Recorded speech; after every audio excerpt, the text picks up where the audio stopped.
People say every city has one place that refuses to forget. In Tokyo, they say it's an old restroom beneath Shinjuku Station. I never believed those stories, until the night I was locked inside. My name is Rin. When I was 16, I was the quiet kid everyone ignored until they needed someone to laugh at. The glasses didn't help. Without them, the world dissolved into a blur of colors and shadows. Faces became smudges. Signs were impossible to read. Anything more than a few feet away simply disappeared. Naturally, that made me an easy target. Our class had taken a trip to Yoyogi Park. The teachers wanted us to enjoy a day of nature before final exams. Nobody wanted to go. Halfway through the train ride, I excused myself to use the restroom at Shinjuku Station. The moment I stepped inside, I heard laughter behind me. I already knew whose voices they were. Kenta, Sho, Daichi. 3 boys who had made the last 2 years of my life miserable. Before I could react, someone snatched my glasses off my face. Everything blurred instantly. Catch! I heard them tossing the glasses between themselves. Come on, Ren. Find them. Another burst of laughter. I stumbled forward blindly. Give them back. Say please. Please. They laughed harder. Then someone shoved me. I crashed into the last restroom stall. Before I could turn around, the door slammed shut. A loud click echoed through the room. Then another. The handle wouldn't move. Very funny, I shouted. No answer. Only muffled laughter growing farther away. I pounded on the door. Kenta. Nothing. A few seconds later, I heard something scrape against the outside of the stall. A broom handle. They jammed it through the door handle. I kicked the door. Barely moved. Hey! My voice echoed through the empty restroom. Someone. Silence. I kept yelling. For minutes. Maybe longer. Eventually another voice answered. Not one of the boys. A teacher. Relief washed over me. I'm in here. The footsteps stopped. I smiled. Finally. Then I heard the teacher sigh. He'll be fine. Another teacher laughed. Serves him right for wandering off. Someone taped paper onto the restroom entrance. Their footsteps faded. The station became quiet again. Much later, I learned what that paper said. Restroom closed for cleaning. No one came inside after that. Time passed strangely. Without my phone, I had no idea how long I'd been trapped. An hour, maybe 2. Eventually, the sounds of the station disappeared. The trains stopped. The announcements ended. One by one, the lights outside the restroom went dark. Only a single flickering fluorescent tube remained above the sinks. I curled into the corner of the stall. The smell of bleach mixed with damp concrete. My throat hurt from yelling. My fists were sore from pounding the door. At some point, I must have fallen asleep. A sound woke me. Knock. I opened my eyes. Darkness. The fluorescent light had gone out. Only a faint emergency light somewhere beyond the restroom painted everything in dull gray. Then it came again. Knock. Not on my door. Next to me, the stall beside mine. I frowned. Maybe someone else had been locked inside. Hello. No answer. Just another knock. Slow. Patient. Like someone tapping wood with a metal object. Knock. Knock. Knock. I swallowed. Is someone there? For a few seconds, nothing. Then I heard it. A wet sound, like someone breathing through water. And somewhere beyond the thin wall separating us, something quietly laughed. The laugh was so quiet I almost convinced myself I had imagined it. Then something scraped slowly across the tiled floor. Metal. Dragging. Closer. I held my breath.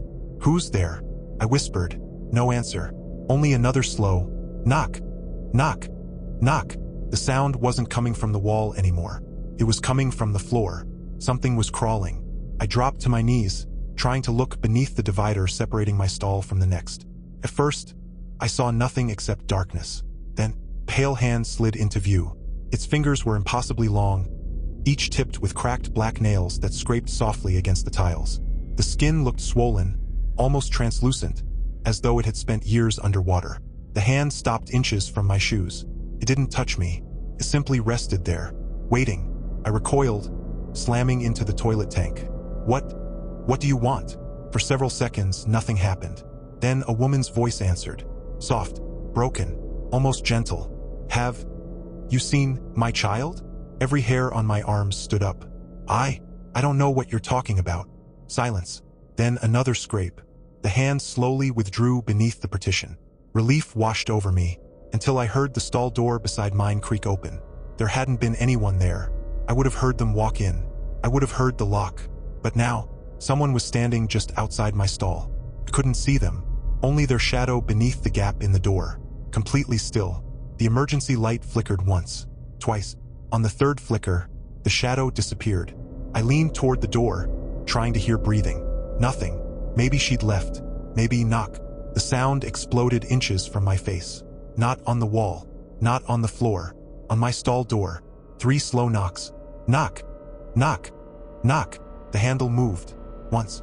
Twice. Someone tested it gently. The broom wedged outside held firm. The voice returned. Someone locked you in. I couldn't answer. They left you. A long pause. Just like they left me.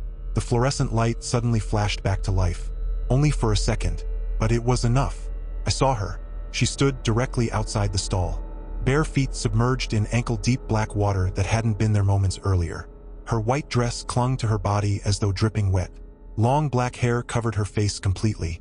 In one hand she held a rusted metal knitting needle. The tip tapped softly against the door. Knock. The lights died again. I screamed. She laughed. Not loudly. Almost happily. You can come with me. The black water seeped beneath the stall door. It spread across the tiles far too quickly. The instant it touched my sneakers, the water turned freezing cold. My feet went numb. Something wrapped around my ankle beneath the surface. A hand. I kicked wildly. Whatever held me loosened just enough for me to pull free. I threw myself at the stall door. The broom outside groaned, cracked, but didn't break. Behind me, I heard the toilet lid lift by itself. Very slowly, I turned.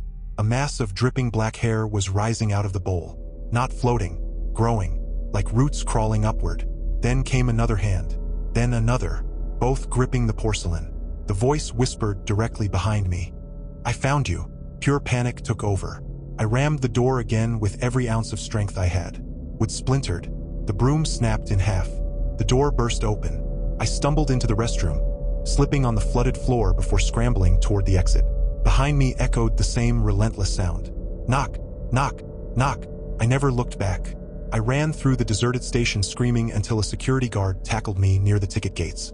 They searched every restroom, every stall, every hallway. They found nothing.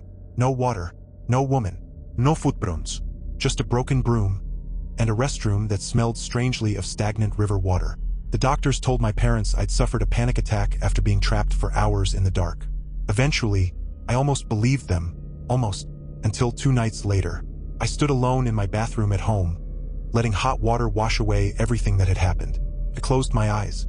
For the first time since that night, I felt safe.